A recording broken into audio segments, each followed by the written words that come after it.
Last week, a Windows 11 update caused a major problem. Users suddenly couldn't sign in to important apps like Teams, Edge, and OneDrive, but now, Microsoft has released a fix. Let's quickly go over what happened and how it's been resolved.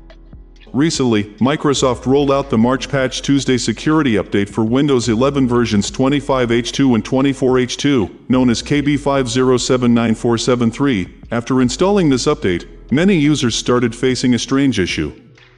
Even with a working internet connection, they were unable to sign in to Microsoft apps like Microsoft Teams, free version, Microsoft Edge, OneDrive, that were showing a no internet error during sign-in, blocking access completely. Microsoft officially confirmed this issue, which caused confusion and frustration for many users. The good news is Microsoft responded quickly. They released an emergency out-of-band update called KB5085516 to fix the problem. Once you install this update, the sign-in issue is resolved. Apps should work normally again. The system build number gets updated. Windows 11 25H2 build 26200. Windows 11 24H2 build 26100.8039. Important notes: this update is mandatory, but only if you already installed the March Patch Tuesday update.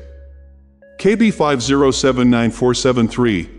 If you didn't install that earlier update, this fix won't appear on your device. The update will download and install automatically, and you'll need to restart your PC to apply it. So, if you are facing sign-in issues, make sure your system is updated as soon as possible. If you found this video helpful, please like the video and subscribe to the channel. I'll see you in the next video. Thanks for watching.